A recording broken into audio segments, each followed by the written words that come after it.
자, 시청자 여러분들 큰일 났습니다. 최근에 박영선이가 모든 서울 시민들에게 10만 원씩 나눠주겠다. 디지털 화폐를 나눠주겠다. 뭐 이런 소리를 하고 다닌다라고 합니다. 자, 여러분, 이거는 대놓고 정치인이 지금 돈으로 표를 사고 있는 매표 행위입니다. 애초에 자기 개인 돈을 써가지고 유권자들한테 나눠줘도 그게 심각한 선거법 위반이 되는데, 자, 그거는 최소한 남들에게 피해는 안 주죠. 개인 돈을 나눠준다라고 하면 최소한 그거는 범죄일지언정 피해는 안 줍니다. 자, 하지만 이거는 개인 돈도 아니고 무려 세금입니다. 세금을 자기 개인 돈처럼 마냥 이렇게 선심 쓰듯이 풀어놓겠다 이런 소리를 하고 있는 거예요. 이거는 돈으로 표를 사는 매표 행위, 금권 선거입니다. 요즘 후진국에서도 찾아보기 힘든 매우 유치한 행동이 지금 우리 대한민국에서 실제로 벌어지고 있다라는 거예요. 시청자 여러분, 우리나라의 정치 수준을 요즘 가만 바라볼 때면은 오히려 갈수록 퇴보하고 있다라는 인상을 강하게 받습니다. 옛날에는 진짜로 한 90년대나 2000년대까지만 해도 정치인들 간에 최소한 어떤 선이나 품격이라는 게 있었는데, 최근 문정부 들어와가지고는 정치권이 상징했던 그 어떤 전통적인 무게감이나 벽 같은 게 완전히 사라져버렸다라는 거예요. 시정잡배 수준이 다 되었다라는 것입니다. 여러분, 세상에 1인당 10만 원씩 나눠주겠다라뇨. 여러분, 이딴 게 공약입니까? 이게 정책이에요? 심지어 박영선은 1인당 10만 원씩 나눠주겠다라는 공약에 이어서 서울시 안에 있는 모든 유치원 시설물에 무상급식을 제공하겠다라는 소리까지 하고 있는 상황입니다. 아주 그냥 자기 개인 돈을 쓰는 것처럼 저런 소리를 당당하게 떠들고 있어요.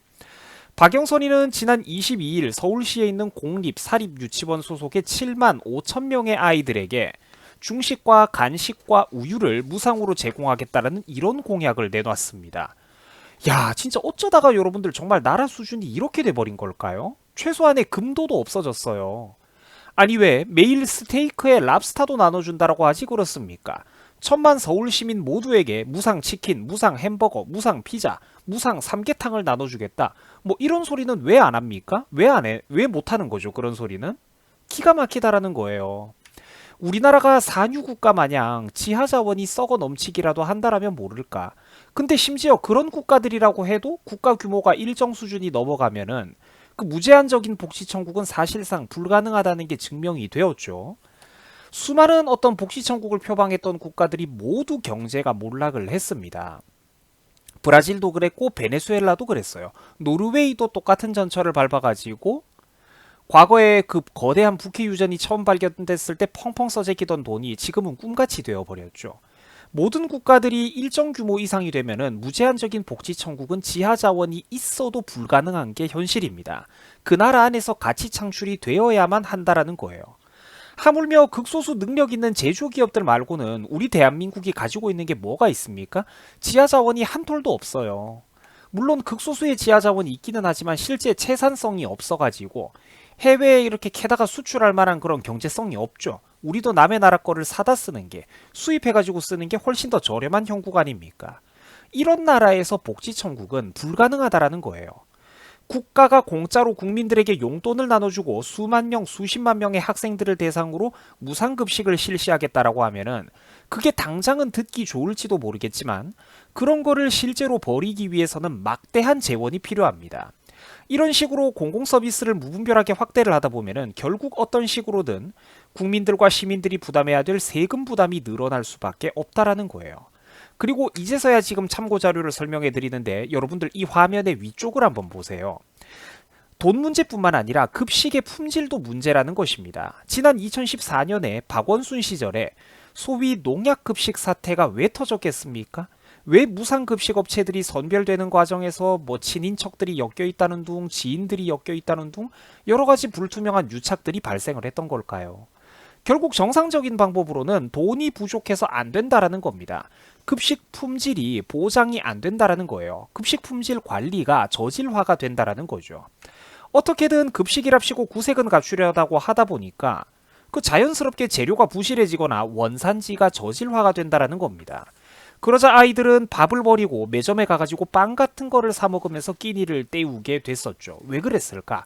학교 급식이 맛이 없었기 때문입니다. 이런 식이라면 약간의 돈을 조금 내더라도 정상적으로 영양가 있고 맛있는 제대로 된 밥들을 애들에게 먹이는 게 현명한 것 아니겠습니까? 이쪽이 훨씬 더 현실적이지 않나요? 이렇듯 각종 무상 시리즈를 만들려면은 결국에는 기존에서 돈을 쓰고 있는 다른 곳에서 반대로 재정을 잘라와야지만 합니다. 그러면 거기서 재정 공백이 생길 때는 그건 또 무슨 수로 메꿀 겁니까? 또 돈이 필요하다라는 거예요. 여기서 잘라온 돈을 무상급식에 넣고 여기서 잘라온 돈을 저기를 메꾸고 카드 돌려막기를 한다라는 거죠. 결국은 또 세금 부담만 늘어나게 될 거고 국가의 빚만 늘어나게 된다라는 겁니다. 생각해 보면은 이런 문제들은 아주 간단하게 답이 나온다라는 거예요. 대한민국 현실의 무제한적인 복지, 무상 시리즈는 불가능하다라는 진실 말입니다. 불가능하다라는 것이죠. 요즘 이래가지고 제가 뉴스를 볼 때마다 진짜 가슴 속에 돌이 얹혀 있는 기분입니다. 세월이 갈수록 어째 나라가 거꾸로 흘러가고 있어요. 국민들께서 부디 현명한 판단을 제발 좀 내려주셔야 되는 시점입니다. 진짜 이러다가 영영 대한민국이 도저히 돌아올 수 없는 선을 넘어가게 될 거예요. 아니 이미 사실 여러 번 넘어가고 있지만 말이죠. 현실적인 곳에서 재정을 아껴 놔야지만 정말 어려운 학생들도 제대로 도와줄 수 있는 법입니다. 의미 있게 말입니다. 여러분들 수고하셨습니다.